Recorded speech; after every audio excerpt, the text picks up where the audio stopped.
ونستعينه ونستغفره ونعوذ بالله من شرور أنفسنا ومن سيئات أعمالنا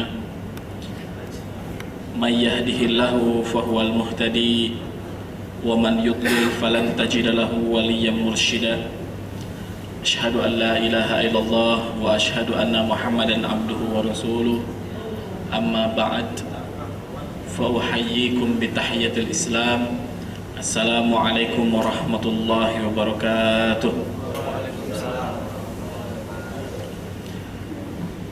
Puji syukur, mari kita sama-sama panjatkan kehadirat Allah Subhanahu wa Ta'ala.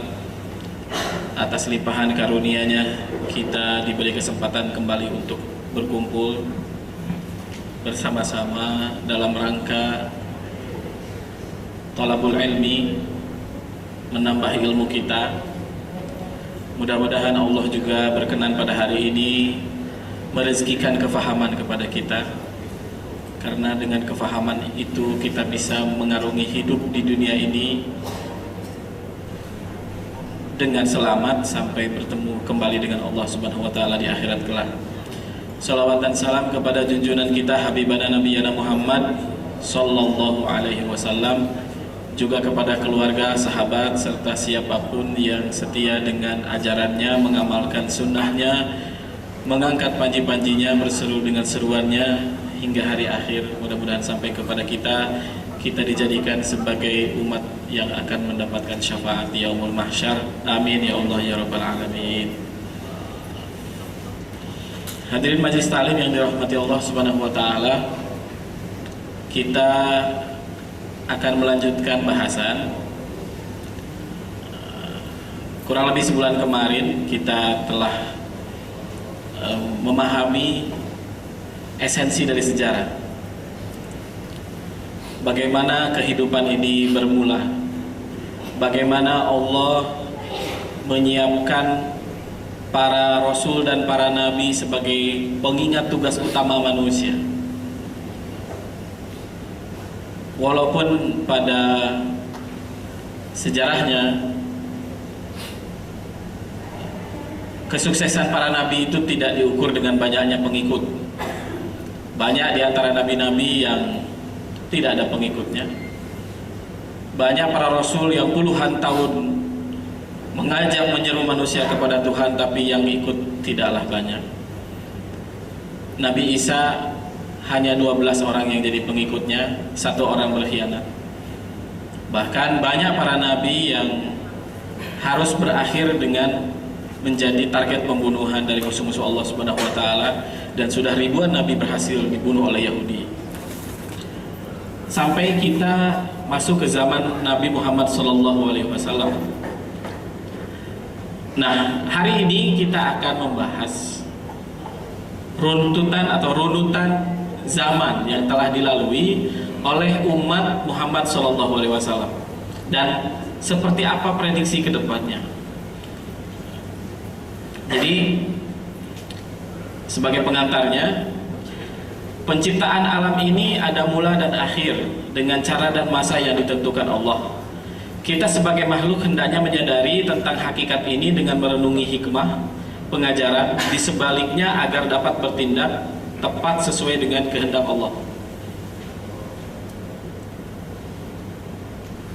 Teori tentang penciptaan alam semesta selalu mengatakan bahwa alam semesta ini berumur jutaan tahun. Ada manusia purba yang umurnya 100 juta tahun, ada yang 50 juta tahun. Semuanya hanya praduga dan praduga, analisis yang sangat tidak mendalam.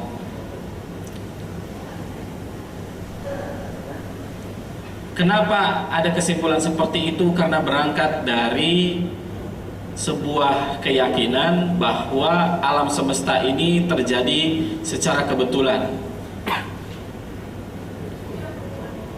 Tidak meyakini bahwa alam semesta ini ada penciptanya dan yang mengaturnya. Daripada kita mempercayai teori-teori yang tidak berdasar kepada sumber yang jelas, lebih baik kita percaya dengan perkataan para ulama. Di antaranya Imam Suyuti pernah mengatakan bahwa jarak antara Nabi Muhammad kepada Nabi Adam alaihissalam itu kurang lebih 10.000 tahun. Beliau pernah mengatakan seperti itu. Jadi manusia pertama ada kepada Nabi Muhammad itu kurang lebih 10.000 tahun. Apa kata Imam Suyuti setelah itu? Dia seorang ulama besar pada abad 10. Beliau melanjutkan, dan bahwa Muhammad SAW tidak akan pernah tinggal di pusarannya lebih dari 1.500 tahun. Sekarang tahun berapa? 1434.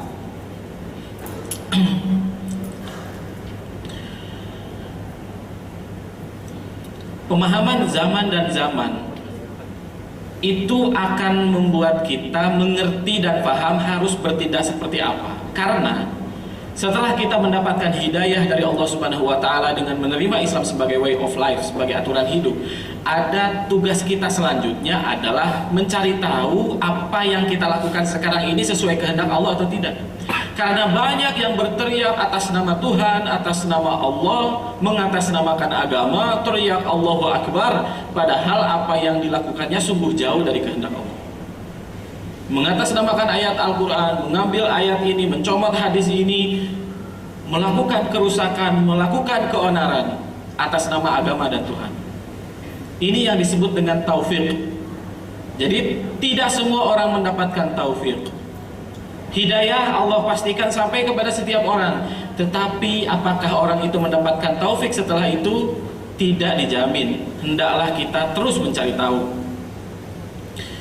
Oleh karena itu senantiasa ada peringatan dari Rasul untuk umatnya agar menyadari di zaman apa dia berada dan bagaimana dia harus bertindak demi menyelamatkan iman dan Islam. Jadi ada kalanya kita hidup di satu masa, misi kita hanya menyelamatkan diri kita, iman dan Islam kita saja. Karena sesungguhnya orang-orang yang mengembalikan hak kebenaran kepada posisinya semula, memperjuangkan al-haq sampai mati, itu sungguh orang-orang yang terpilih dan sudah Allah tunjuk tiap generasinya. Kalau Allah Subhanahu wa taala menyiapkan para rasul dan para nabi sampai kedatangan Rasul Muhammad SAW, maka setelah Rasul Muhammad sampai hari kiamat, Allah juga sudah menunjuk para mujadidnya yang akan muncul pada setiap 100 tahun. Itu berdasarkan hadis yang sahih. Innallaha yab'atsu fi kulli ra'si mi'ati amin man yujaddidu amra hadzal din. Allah akan mengutus pada setiap 100 tahun itu seseorang yang akan memperbaharui agama ini. Nanti kita bahas lebih lanjut siapa yang disebut dengan mujaddid. Umat Rasul menurut sebuah hadis akan menempuh 4 zaman secara bergiliran sebelum dunia dikiamatkan. Pertama adalah zaman nubuwah dan khulafaur rasyidin. Zaman nubuwah atau zaman Rasul itu, ini adalah zaman puncak pengabdian manusia kepada Allah. Jumlah pengikut seorang nabi tidak pernah ada seperti pengikut Muhammad SAW. Berapa pengikutnya? Berapa sahabatnya? Ketika Rasulullah Hajjatul Wada melaksanakan haji terakhir perpisahan kepada umatnya, berapa yang berkumpul di Mekah waktu itu? Semuanya adalah sahabat. Semuanya adalah sahabat Rasul yang tarafnya radhiyallahu anhum wa radu'an. Berapa orang? Kurang lebih ada 124.000 menurut riwayat, ada yang mengatakan 129.000 seperti jumlah para nabi. Jadi jumlah manusia yang sama-sama ikut kebenaran dipimpin oleh seorang pemimpin setaraf Rasul hanya terjadi di zaman itu dan tidak akan pernah terjadi sebanyak itu. Tidak akan pernah terjadi lagi.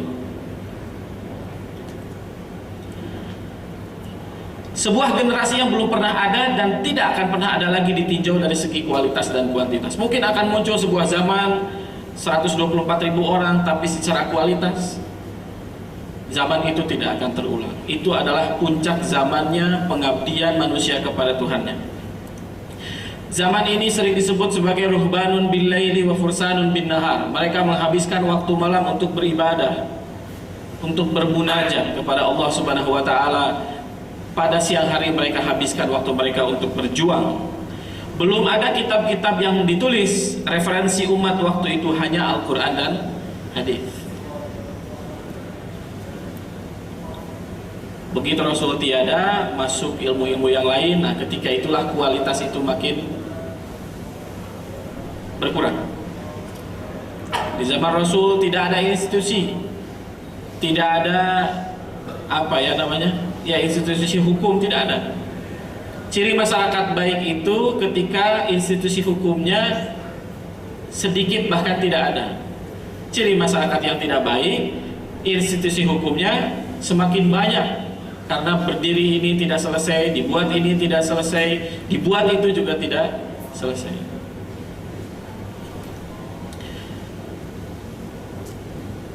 Selanjutnya masih di era yang pertama, ada yang disebut dengan zaman Khulafaur Rasyidin, atau kita sebut sebagai zaman keadilan pemerintahan. Jadi dikatakan khalifah yang adil itu hanya 4 orang saja. Berlangsung selama 40 tahun. Keadilan pemerintahan ini berlangsung selama 40 tahun, sejak hijrahnya Nabi Muhammad sampai terbunuhnya Khalifah Ali. Dipimpin oleh mereka para sahabat terbaik, 4 orang sahabat dari 10 sahabat yang dijamin masuk surga, atau disebut Al-Ashrul Mubasysyaruna bil Jannah. Mereka adalah Khalifah Abu Bakar Siddiq dari tahun 11 sampai 13 Hijriah, 2 tahun. Khalifah Umar bin Khattab dari tahun 13 sampai 23 Hijriah. Khalifah Utsman bin Affan dari tahun 23 sampai 35 Hijriah. Khalifah yang keempat Ali bin Abi Thalib pada tahun 35 sampai 40 Hijriah. Di zaman Abu Bakar relatif semuanya kualitasnya hampir sama dengan para sahabat. Hanya terjadi sedikit kerusuhan. Apa itu? Gerakan murtad, atau mereka yang tidak mau membayar zakat. Apa sikap Abu Bakar kepada mereka? Memerangi. Ada juga gerakan ya nabi palsu, Musailamah al-Kadzdzab pun berhasil ditumpas. Pada zaman ini relatif zaman masih hampir sama dengan zaman Rasulullah SAW. Masuk di zaman Umar 10 tahun, Futuhat Islamiyah, perkembangan Islam, penaklukan daerah-daerah sehingga menerima Islam itu semakin luas. Dan yang paling fenomenal adalah di zaman Umar, sebuah imperium besar, yaitu Imperium Persia, jatuh ke tangan kaum muslimin setelah melakukan peperangan berbulan-bulan lamanya, ditutup dengan ma'rakah yang sangat dahsyat, yaitu perang Qadisiyah, ma'rakah Qadisiyah. Disinilah imperium yang sudah bertahan ribuan tahun jatuh di tangan umat Islam, persis seperti prediksi Rasulullah SAW bahwa Persia yang akan ditaklukkan dahulu, dan sungguh engkau wahai Kok akan memakai gelang emas yang dipakai oleh Kaisar Persia pada waktu itu, persis seperti prediksi Rasul. Tapi ketika Persia ditaklukkan, itulah mulai ada persengkongkolan musuh-musuh Islam. Jadi di zaman Rasul, iblis pun sampai putus asa, tidak berhasil menghentikan dakwahnya Rasul, tidak berhasil menghentikan perjuangan Rasul. Di zaman Abu Bakar pun tidak begitu banyak mempengaruhi. Tetapi ketika daerah-daerah yang ditaklukkan itu makin banyak, maka disitulah terjadi gabungan kekuatan antara Yahudi yang memang sudah sangat membenci kaum muslimin karena Nabi terakhir bukan dari kalangan mereka. Kemudian ada golongan Persia, sebuah bangsa besar yang diakhiri oleh Umar bin Khattab. Ketika itulah mereka mengkreat seseorang untuk melakukan tugasnya menghabisi Khalifah Umar. Siapa namanya? Abu Lu'lu'ah al-Majus. Abu Lu'lu'ah al-Majusi setelah diaturkan strategi yang cukup matang, masuk ke dalam barisan sholat subuh kaum muslimin yang diimami oleh Khalifah Umar, berpura-pura sholat. Ketika takbiratul ihram, pada waktu itu subuh sangatlah gelap, tidak ada lampu. Jadi ketika takbiratul ihram, ketika itulah dia menusuk dari belakang siapa? Khalifah Umar bin Khattab, kemudian dia bunuh diri. Masuk di zaman Utsman, disinilah mereka semakin luas melancarkan tipu dayanya. Mereka mengkreat satu tokoh lagi yang bernama Abdullah bin Sabah. Abdullah bin Sabah ini adalah seorang Yahudi yang pura-pura masuk Islam. Kemudian dia menghancurkan Islam dari dalam. Dia tampilannya seperti kaum muslimin, tidak ada bedanya. Tapi inilah yang disebut dengan golongan munafik yang sebenarnya dia itu kafir, sebenarnya hakikatnya dia itu kafir, tapi berperilaku seperti umat Islam berada di dalam barisan kaum muslimin. Dia yang campaign, datang ke Basra, datang ke Syam, dia datang ke Mesir, menceritakan hal yang bukan-bukan tentang pribadi Utsman bin Affan. Dia cerita bahwa Khalifah Utsman itu seorang yang koruptor, seseorang yang menyalahgunakan kekuasaannya, seseorang yang nepotisme dengan mengangkat orang-orang sebagai gubernur itu adalah dari kalangan saudara-saudaranya. Nah, fitnah ini makin hari makin kuat, sehingga pada tahun 35 Hijriah Abdullah bin Sabah berhasil mengumpulkan 40.000 orang untuk mengepung Madinah. Pada waktu itu jumlah sahabat yang bersama Utsman hanya sekitar 5.000 orang. Mereka semua termakan isu, ya, 40.000 orang yang mengepung itu termakan isu yang dihembuskan oleh Yahudi. Abdullah bin Sabah meminta kepada Utsman agar meletakkan jabatannya pada waktu itu. Tetapi Utsman itu sekali lagi dia adalah pemimpin yang adil, khalifah yang adil, khalifah yang mendapatkan panduan langsung dari Rasulullah SAW. Suatu saat Rasulullah pernah memprediksikan bagaimana Utsman itu akan mati. Ketika itu dikatakan sebentar lagi akan ada seseorang yang akan terbunuh secara syahid. Maka ketika itu dalam kumpulan itu muncul Utsman. Para sahabat yang lain memahami bahwa itu adalah prediksi dari Rasulullah bagaimana Utsman terbunuh. Kemudian suatu saat Rasulullah berjalan, ya, di atas bukit Uhud. Tiba-tiba terjadi gempa, goncangan. Rasulullah berkata, "Ya Uhud, uskuti, ma 'alaika illa rasulun wa siddiqun wa syahidan." Wahai Uhud, berhenti. Jangan bergerak, jangan bergoncang, jangan gempa, karena di atasmu ada seorang Rasul, Siddiq, dan 2 orang yang syahid. Ketika itu bersama Rasul ada Abu Bakar, ada Umar, dan Utsman. Hadis yang lebih khusus, Utsman pernah disampaikan kepadanya langsung oleh Rasulullah, "Wahai Utsman, aku akan menitipkan satu pakaian. Ketika orang-orang munafik memaksamu melepaskan pakaian itu, maka pertahankanlah, jangan berikan." Utsman memahami hadis itu bahwa yang dimaksud dengan pakaian adalah kekhalifahan atau amanah yang diberikan oleh Rasul itu berupa pemerintahan. Ketika Ali mendesak Utsman untuk melakukan perlawanan, kata Utsman, kalau terjadi pertumpahan darah maka akan tumpah darah orang-orang yang tidak berdosa. Para sahabat yang 5.000 orang itu akan membela dirinya dan mungkin banyak yang gugur ketika itu. Maka Utsman lebih memilih diam, tidak melakukan perlawanan. Pada hari pembunuhan Utsman, dikepunglah rumahnya, semua menggedor pintu. Tapi ada satu kejadian di malam hari yang sangat mengharukan sekali. Sebelum terjadi peristiwa pembunuhan itu, Rasulullah datang kepada Utsman dalam mimpinya. Rasulullah mengatakan, "Wahai Utsman, besok engkau akan dibunuh oleh para pembangkang. Aku bisa saja menyelamatkan engkau dari kejadian esok hari." Apa jawaban Utsman dalam mimpinya itu? "Sungguh wahai Rasulullah, aku iri dengan 2 sahabat terbaikmu yang sudah bersama-sama engkau, maka aku pun esok memilih siang hari untuk bersama engkau wahai Rasul." Kira-kira waktu duha jam 8 pagi rumahnya dikepung. Tidak ada target pembunuhan terhadap Utsman. Hanya saja ketika masa berkumpul dalam kondisi panas, apapun bisa terjadi. Jadi ketika rumahnya digedor, didobrak, Utsman dalam kondisi membaca Al-Quran, ketika itulah Utsman dibunuh, bersimbah darah dengan bacaan Qurannya. Masuk zaman Ali, boleh dikatakan zaman Ali ini hampir tidak ada tidak ada tenangnya gitu. Hampir 5 tahun Ali berkuasa itu penuh dengan pertempuran, bahkan terjadi peperangan yang sampai hari ini mungkin siapa yang mengenal peperangan itu mengurut dada, karena terjadi peperangan antara sahabat, yaitu perang Siffin dan Jamal. Perang Siffin dan Jamal ini hanya dua perang inilah yang membunuh dan dibunuh itu masuk surga. Hanya dalam 2 perang inilah. Karena mereka para sahabat yang radhiyallahu anhum wa radhu'an, Allah sudah ridho. Apapun yang terjadi setelah itu Allah sudah tidak menghitungnya lagi. Dan gelar itu langsung diberikan Allah melalui Al-Quran. Jadi cerita singkatnya, perang Jamal dan perang Siffin itu, Muawiyah sebagai gubernur di Syam pada waktu itu tidak tidak menerima keputusan Ali. Ali menunda proses investigasi, persidangan dan penjatuhan hukuman kisos terhadap mereka yang terlibat dalam pembunuhan Utsman.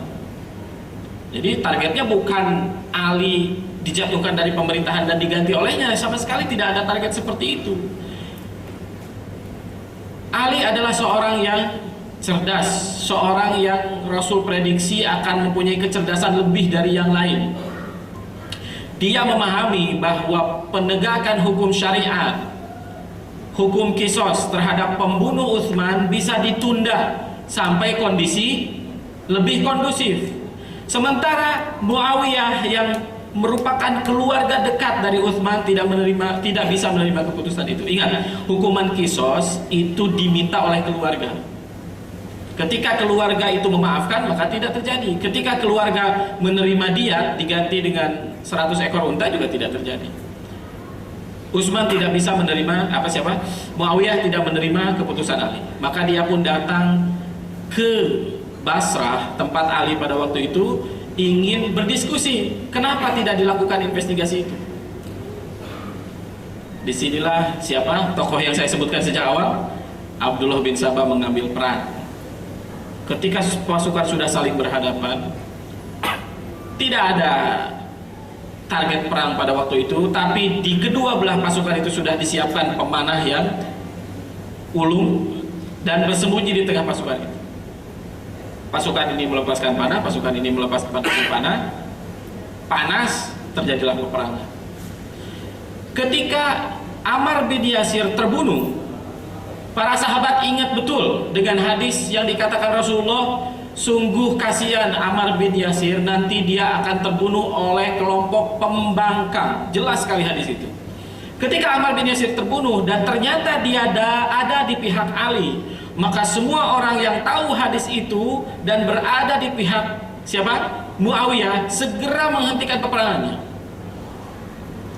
Karena menurut Rasul, kelompok pembangkang itu yang akan membunuh Ammar, dan Ammar ada di pihak Muawiyah. Seketika itu perang dihentikan. Tolhah bin Ubaidillah balik badan, tapi di tengah perjalanan dia dicegat oleh kelompoknya Abdullah bin Sabah, dan dibunuh. Maka terjadilah peperangan yang kedua. Singkat cerita, Ali pun meninggal, Ali pun terbunuh. Siapa yang membunuhnya? Ada yang tahu? Namanya Abdurrahman ibnu Muljam. Coba lihat.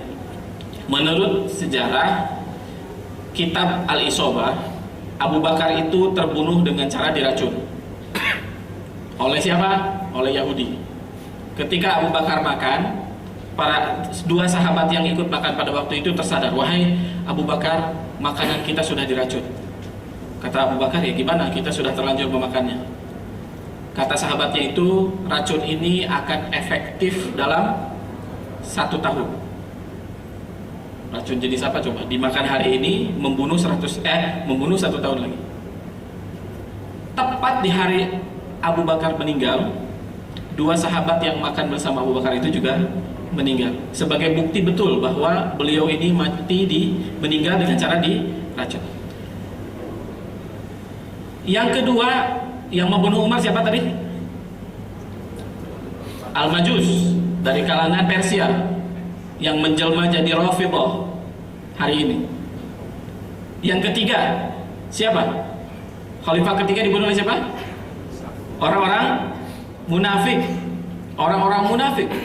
Pimpinan Abdullah bin Sabah. Orang yang terakhir, khalifah yang terakhir. Siapa yang membunuhnya? Abdurrahman ibnu Muljam ini, sebelum dia membunuh Ali, jabatannya sebagai mukri di Mesir. Tahu mukri apa? Hafiz, tahu nggak Hafiz? Hafiz apa Hafiz? Hafal Quran. Mukri itu gurunya Hafiz. Jadi yang ngetes bacaan dia benar, sesuai tajwid, sesuai riwayat, dari siapa itu mukri jabatan. Kenapa dia membunuh Ali? Karena dia simpati dengan perjuangan teman-temannya di Khawarij. Khawarij itu siapa? Kelompok yang muncul setelah Ali melakukan tahkim, melakukan perjanjian dengan Muawiyah. Jadi dalam berkecamuknya perang itu, ketika Muawiyah sudah terdesak, diangkatlah Al-Quran, dikatakan mari kita berhukum kepada Al-Quran. Ketika itulah Ali tidak melanjutkan peperangannya dan dilakukanlah sebuah persidangan. Persidangan antara Abu Musa al-Ash'ari, Amr bin As, wakil dari Muawiyah, Abu Musa dari Ali. Dikatakan Amr bin As sebagai negosiator yang licik, itu pembohongan sejarah. Itu juga Yahudi yang bikin. Itu Yahudi yang buat. Tidak ada tidak ada kelicikan dalam peristiwa itu sama sekali. Motivasi semua sama, ingin mengakhiri peristiwa yang sangat disayangkan itu. Ketika peristiwa itu terjadi, ada 300 orang yang tidak menerima Ali menerima tawaran damai dengan Muawiyah. 300 orang itulah yang menjelma jadi kelompok Khawarij. Khawarij itu menurut kajian sejarah, menurut buku sejarah yang dicatat, ciri-ciri mereka itu adalah ahli agama, ahli ibadah. Kalau melihat penampilan mereka itu, sepintas mereka itu orang-orang soleh. Kenapa? Wajah mereka itu penuh dengan debu karena tiap hari latihan perang. Mata mereka sayu karena menghabiskan malam-malamnya untuk tahajud dan sholat malam. Ketika Ali mengetahui mereka, Ali tahu betul mereka itu kemunculannya diprediksi oleh Rasulullah. Kata Rasulullah, kalau aku melihat mereka, orang-orang yang meneriakan agama dengan merusak agama, kata Rasulullah, aku akan memerangi mereka sebagaimana Allah membinasakan kaum Ad dan Thamud. Ketika itulah Ali membunuh mereka, memerangi dan menghabisi mereka. 300 orang di Haruriyah, sebuah tempat. Ketika mereka semuanya terbunuh, Ali khawatir, benar gak yang saya lakukan itu?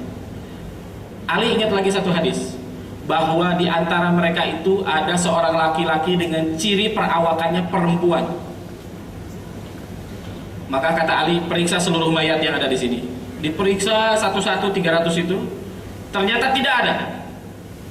Kata Ali, periksa lagi. Diperiksa lagi, tidak ada juga.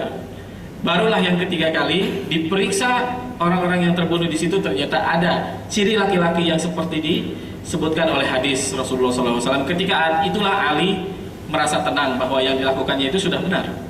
Tetapi ada seseorang yang saya sebut tadi namanya Abdurrahman ibnu Muljam yang simpati dengan perjuangan mereka, dan mereka adalah bagian, dan dia adalah bagian dari Khawarij. Dia datang ke Basrah, tidak ada yang mencurigainya karena dia itu seorang mukri, seorang ulama besar.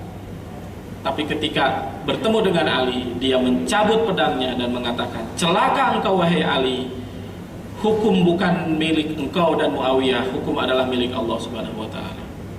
Dibunuhnya Ali pada waktu itu. Kelompok-kelompok yang tadi saya sebutkan membunuh keempat khalifah besar ini sampai sekarang masih ada. Karena isme atau ideologi itu tidak akan mati. Hikmah selanjutnya, mengapa seluruh pemimpin terbaik khalifah yang adil ini terbunuh? Kenapa? Apa hikmahnya?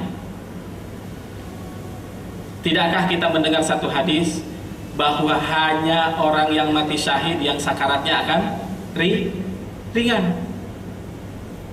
Rasulullah mengatakan orang yang terbunuh secara syahid itu tidak akan merasakan sakitnya sakaratul maut kecuali seperti digigit semut. Seperti itulah Allah mengasihi mereka, menjadikan akhir hayat mereka itu syahid semuanya.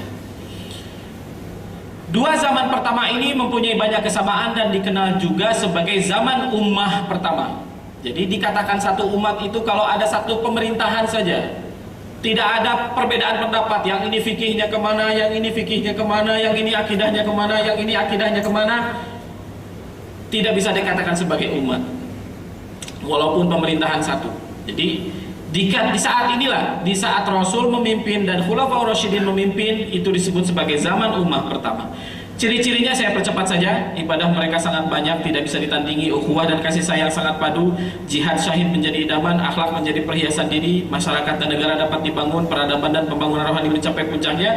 Dua imperium besar dunia yang sedang berkuasa saat itu berada di bawah naungan kebenaran yang dipimpin oleh Nabi dan 4 khalifah. Yang ditaklukkan itu bukan hanya imperium Persia, tapi imperium Romawi yang ada di Jazirah Arab dan Afrika Utara pun dikalahkan. Mesir kita tahu ditaklukkan di zaman Umar juga, sampai ke Afrika Utara, sampai ke selatan Eropa. Selanjutnya masa yang kedua adalah zaman pemerintahan yang menggigit, atau bahasa hadisnya adalah mulukan Aldon. Mulukan Aldon. Ini adalah zaman terpanjang yang dilalui oleh umat Muhammad SAW. Maka kita akan membaginya menjadi 3 fase. Fase yang pertama adalah fase masyarakat secara umumnya baik. Berlangsung selama 300 tahun. Berdasarkan hadis Rasul, khairul quruni qarni tsummal ladina yalunahum tsummal ladina yalunahum. Sebaik-baik masa adalah masa di masa aku hidup, zaman setelahnya dan zaman setelahnya. Berarti selama berapa lama? 300 tahun umat ini disebut sebagai umat terbaik. Disebut sebagai salafu soleh. Mereka adalah sahabat, tabi'in dan tabi'in. Hanya zaman inilah Rasulullah menjamin umatnya baik. Umatnya sekali lagi baik, berada dalam kebenaran.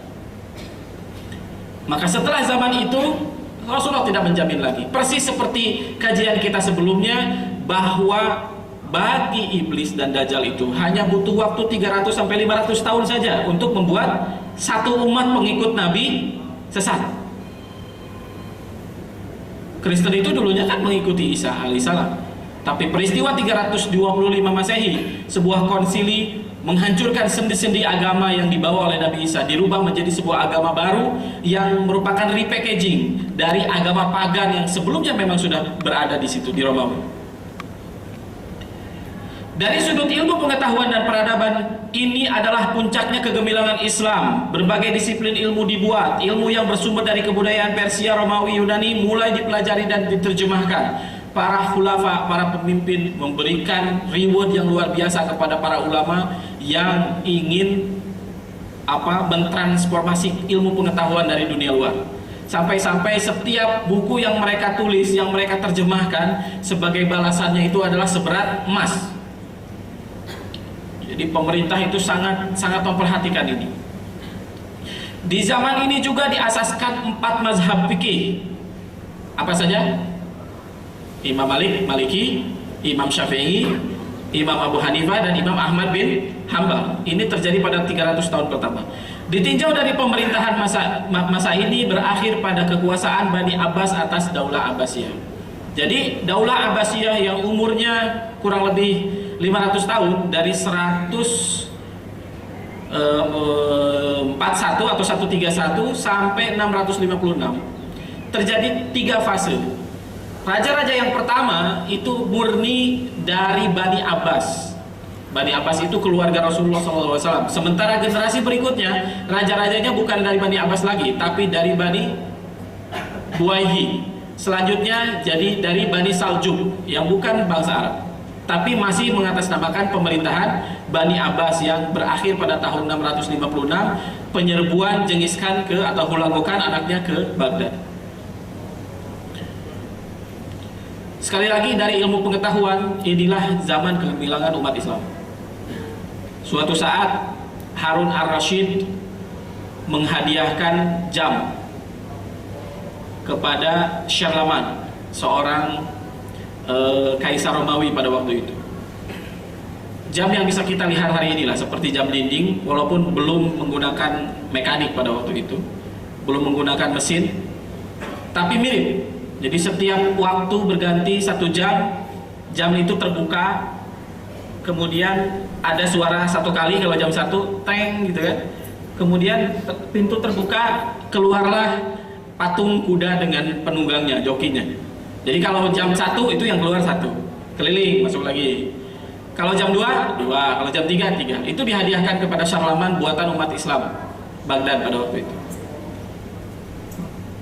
Dukun-dukun yang ada di Romawi mengatakan, hati-hati wahai rajaku, ini tipu daya umat Islam. Dalam jam itu pasti ada jin yang menggerakkannya. Dicurigai. Pada waktu malam hadiah dari Harun al-Rasyid ini dicuri oleh mereka. Dibongkar isinya, ingin tahu apa di dalamnya. Apakah benar ada jin? Jam itu rusak dan tidak pernah baik lagi. Atau puncak peradabannya di mana? Di Andalusia, di Cordova. Itu adalah gambaran puncak ilmu pengetahuan yang digapai oleh umat Islam. Pada tahun 60-an, Masjid Al-Hamra di Cordova masih ada pancuran yang hanya mengeluarkan air pada waktu sholat saja. Pancuran air yang pada waktu itu umat Islam menggunakannya untuk wudhu hanya berair pada waktu-waktu sholat, hanya mengalir pada waktu-waktu sholat. Kalau hari ini manusia baru menciptakan keran sensor panas, hari itu zaman kegemilangan umat Islam ada keran dengan sensor waktu. Ini yang sulit diterima. Tahun 60-an para sarjana Eropa mencoba mencari tahu teknologi apa yang digunakan umat Islam. Pancuran itu hancur dan tidak pernah ketemu. Rahasianya dan rusak tidak pernah benar lagi sampai sekarang. Itulah kejayaan umat Islam di bidang peradaban, di bidang ilmu pengetahuan pada zaman itu. Selanjutnya adalah fase Islam menjadi empire dunia. Islam menjadi pusat peradaban dunia. Beberapa kota yang jadi mercusuar peradaban waktu itu adalah Baghdad di Irak, Cordova dan Granada di Andalusia Spanyol. Walaupun begitu, di zaman ini tidak ada lagi pemerintahan yang adil. Berbagai kerajaan berdiri sesuai dengan nama bani masing-masing. Saya bilang tadi, selepas Bani Abbas ini muncul bani-bani yang memperjuangkan atas nama keluarga besarnya. Di zaman ini pula muncul 72 firqah sesat yang diberitakan oleh Rasulullah. Rasulullah pernah memprediksi bahwa umat Islam ini akan terbagi menjadi 73 firqah, 73 golongan. 72 itu di neraka, hanya satu yang akan selamat. Ini terjadi di masa ini, munculnya 72 firqah itu. Masyarakat pada umumnya telah rusak, namun ingat, tidak serusak hari ini. Selanjutnya adalah fase kemunduran umat Islam hingga jatuhnya kekhalifahan Turki Utsmani. Ditandai dengan jatuhnya kekhilafahan di Baghdad oleh bangsa Mongol dan Andalusia oleh Spanyol. Ketika Baghdad ditaklukkan, 70.000 umat Islam dibantai di Baghdad. Daulah Abbasiyah sudah sampai pada titik kehancurannya. Setelah mereka berjaya pada abad ketiga, setelah abad ketiga puncak kejayaan, mereka turun. Dari segi kualitas, dari segi macam-macam pun. Bahkan katanya ketika Mongol menyerang Baghdad itu hampir tidak ada perlawanan dari umat Islam, karena tidak ada semangat untuk melawan, tidak ada ruh jihadnya, nggak ada. Begitu juga ketika Andalusia ditaklukkan, ada sebuah operasi intelijen yang dilakukan oleh musuh-musuh umat Islam di Eropa pada waktu itu. Utuslah seseorang kalian masuk ke pasar Andalusia. Ketika dia hendak berbelanja, pedagang muslim Andalusia mengatakan, "Pak, produk yang dari saya ini," kurang lebih lah ya bahasanya, "produk yang ada di saya ini ya seperti ini adanya. Kalau Bapak mau produk yang lebih bagus, silahkan cari di sebelah saya." Operasi intelijen itu disampaikan kepada rajanya, kata rajanya, "Jangan serang umat Islam hari ini." 200 tahun setelah itu dilakukan operasi yang sama. Apa kata-kata pedagang Andalusia di tengah-tengah pasar? "Pak, belanja di sini aja, jangan di sebelah. Di sebelah itu nipu, banyak barang yang sebenarnya kualitas rendah dibungkus menjadi seperti dia kualitas nomor 1. Bapak sudah tepat belanja di tempat saya." Kata rajanya waktu itu, "Serang hari ini." Seburuk-buruk pasarnya, seburuk-buruk tempat adalah pasar. Ketika 200 tahun sebelumnya ukhuwah antara pedagang itu masih sangat kuat, tapi 200 tahun setelah itu kualitas umat Islam menurun, para pedagang saling menjatuhkan, bahkan mungkin tidak sedikit dari mereka yang melakukan penipuan dalam perdagangannya. Ketika itulah Andalusia dengan mudah ditaklukkan oleh Eropa. Sama, peristiwanya sangat mengerikan. Sebuah negara yang tadinya mayoritas umat Islam digantikan, ya, masjid-masjidnya semuanya direbut, atasnya diganti salib. Umat Islam semuanya terusir melarikan diri ke Eropa dan ke Arab, ke dunia Arab. Mereka yang tertinggal dari Exodus itu berpura-pura tidak menampakkan keislamannya. Nampak seperti penduduk kebanyakan. Mereka sholat secara sembunyi-sembunyi, beribadah secara sembunyi-sembunyi. Akhirnya dibuat sebuah operasi yang disebut dengan inkuisisi. Inkuisisi ini mencari siapa muslim yang pura-pura, siapa yang masih menyembunyikan keislamannya, siapa yang tertangkap diambil, dimasukkan di penjara bawah tanah di bawah gereja, melakukan penyiksaan terus-menerus sampai mati. Ada yang penjara cukup hanya untuk berdiri, maka dia berdiri sampai mati. Penjara yang cukup jongkok, maka jongkok sampai mati. Ada yang digencet sampai mati. Sebuah penyiksaan yang di luar logika manusia. Berbagai macam penyiksaan, dan itu tertutup rapat. Tidak ada dunia yang mengetahuinya sampai Napoleon menyerbu Spanyol dan membongkar gereja. Ternyata di bawahnya bekas-bekas penyiksaan itu masih ada. Bahkan banyak di antara pasukan Napoleon itu yang muntah melihat alat penyiksaannya saja.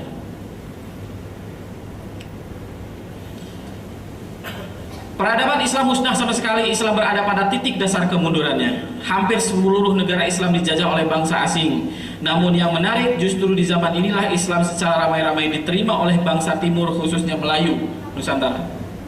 Jadi ketika jatuh satu peradaban, muncul ada di tempat lain. Saya yakin ketika peradaban itu hilang di satu tempat, maka Allah siapkan di tempat lain. Seperti surat Muhammad ayat terakhir, kemunculannya tidak diprediksi, kemunculannya hanya seperti tunas yang tidak ada kekuatan, tapi tiba-tiba tunas itu membesar dan membesar sampai dia menjadi sebuah pohon. Ketika itulah orang-orang kafir kaget dan benci dengan skenario ini. Singkatnya, zaman ini terjadi setelah Khulafaur Rasyidin dan berakhir setelah jatuhnya kekhalifahan Turki Utsmani pada tahun 1924. Pada zaman ini pemerintahan Islam masih wujud, namun sangat sedikit pemimpin yang benar-benar berhasil. Di antara pemerintahan yang benar-benar berhasil adalah Sultan Muhammad Al-Fatih dan Sultan Salahuddin Al-Ayyubi. Apa bedanya dua pemimpin ini? Sultan Muhammad Al-Fatih menaklukkan Konstantinopel, sementara Sultan Salahuddin Al-Ayyubi merebut kembali Baitul Maqdis. Apa bedanya? Kemunculan Sultan Muhammad Al-Fatih disebut dalam hadis. Rasulullah menyebutkan bahwa suatu saat Konstantinopel akan ditaklukkan oleh sebaik-baik pemimpin yang membawa sebaik-baik pasukan. Setelah Rasulullah bersabda seperti itu, puluhan orang mencoba membuktikan, menagih janji Rasul itu. Sahabat yang pertama yang melakukan penyerbuan ke Konstantinopel adalah siapa? Abu Ayyub Al-Ansori. Rumahnya disinggahi Rasulullah ketika Rasulullah pertama kali datang ke Madinah pada waktu hijrah. Abu Ayyub Al-Ansori usianya sudah lebih dari 80 tahun, memimpin penyerbuan ke tempat itu. Berbulan-bulan dia melakukan usaha penaklukan benteng itu, tetapi selalu digagalkan. Sampailah dia yakin, tahu bahwa bukan dia yang dimaksud oleh Rasul sebagai pemimpin terbaik dan membawa pasukan yang terbaik. Maka ketika beliau merasa ajalnya sudah dekat, berwasiat kepada para sahabatnya, wahai sahabat-sahabatku, ketika aku mati maka makamkanlah aku persis di bawah benteng Konstantinopel itu, karena mudah-mudahan Allah mengizinkan aku ingin mendengar derap langkah pasukan yang dijanjikan Allah itu. Saking inginnya dia bertemu, saking inginnya dia tahu, dan mudah-mudahan dia berdoa dialah ataupun dia bergabung dengan kekuatan itu. Tapi ketika ajalnya sudah dekat, dia mengatakan seperti yang dikatakan tadi. Tapi penaklukan yang sangat hebat dan hampir terjadi penaklukan justru terjadi di zaman Harun Ar-Rasyid, 400 tahun sebelum peristiwa penaklukan ini. Harun Ar-Rasyid dikenal sebagai khalifah, gelarnya itu Ghazin Hajj, artinya tukang perang dan tukang haji. Selama dia memerintah, tiap tahun dia habiskan waktunya untuk haji. Dia bawa seluruh keluarganya, dia bawa seluruh alim ulama yang ada di kerajaannya, diajak untuk haji. Kalau dia tidak lakukan itu, maka dia melakukan peperangan untuk menaklukkan daerah-daerah yang lain. Suatu saat dia sudah berhasil mengepung benteng Konstantinopel dari sudut manapun. Dia tinggal mengatakan serbu, maka hari itu benteng Konstantinopel akan jatuh kepada umat Islam seperti prediksi Rasulullah. Apa yang tidak dimiliki oleh Harun Ar-Rasyid? Takdir pastinya. Dan bukan dia pemimpin yang dimaksud oleh Rasul. Dan mustahil Harun al-Rasyid tidak tahu hadis itu, karena hadis ini begitu dipahami oleh semua orang. Ketika hampir menaklukkan kota itu, datang seorang negosiator dari Konstantinopel mengatakan, wahai tuan, Konstantinopel ini dibanding dengan Baghdad tidak ada apa-apanya. Baghdad itu kota metropolitan yang sudah jauh lebih maju dari Konstantinopel. Ketika Anda mencaplok Konstantinopel, maka akan menjadi tanggung jawab Anda, akan menjadi beban negara Anda. Sudahlah, kami nyatakan Konstantinopel itu bagian dari Anda. Maka silahkan Anda pulang ke Baghdad. Kami akan menyetor 1 juta dinar tiap tahun. Kali 2 juta berapa? 1 dinar tuh 1 dinar tuh 2 juta rupiah. Berarti kalau 1 juta dinar berapa? Berapa banyak ya? 2 triliun. 2 nolnya ada 12. 2 triliun ya? Tahun pertama store. Tahun kedua store. Tahun ketiga ratunya mati. Diganti oleh adanya. Adanya ngirim surat kepada Harun al-Rasyid. Wahai Harun al-Rasyid, apa yang kami lakukan selama 2 tahun ini merupakan sebuah kesalahan. Kami tidak akan lagi meneruskan setoran 1 juta dinar setiap tahun. Dan kami meminta 2 juta dinar yang sudah diberikan oleh kakak saya yang bodoh itu. Dia bilang, kakak saya yang bodoh itu minta dikembalikan. Apa jawaban Harun al-Rasyid? Dia menulis surat dari Harun al-Rasyid, Khalifah Amirul Mukminin, rajanya saya lupa, kepada fulan, bukan raja Romawi, anjing Romawi. Jawabannya, apa yang akan kamu lihat bukan kamu dengar. Ketika itulah dia menyiapkan pasukan yang begitu besar, lebih besar dari sebelumnya. Dia berangkat dengan pasukan itu mau menaklukkan Konstantinopel. Di tengah perjalanan Harun al-Rasyid meninggal. Dan tidak terjadi di masa dia. Baru 400 tahun setelah itu seorang pemimpin muncul, Sultan Bayazid, kakek dari Sultan Muhammad Al-Fatih, menggendong cucu Muhammad. Ketika dia menggendong, dia mengatakan, akulah sultan yang akan menaklukkan Konstantinopel. Aku akan meruntuhkan benteng Konstantinopel. Kejadian itu dilihat oleh seorang ulama soleh bernama Syamsuddin Al-Wali. Dia mengatakan, wahai khalifah, wahai sultan, bukan kamu yang akan melakukan Konstantinopel, tapi cucu yang kamu gendong sekarang ini. Kaget Sultan Bayazid. Kemudian dia mengatakan, oke, karena kalau begitu saya yakin Anda adalah ulama yang soleh, ulama yang baik. Saya titipkan cucu saya ini untuk Anda didik, kembalikan dia ketika usia remaja. 19 tahun Sultan Muhammad Al-Fatih menjadi khalifah. Pada tahun yang sama melakukan penyerbuan kepada benteng Konstantinopel. Di hari penaklukan, ya, di hari penaklukan itu dilakukan sayembara siapa yang akan memimpin pasukan.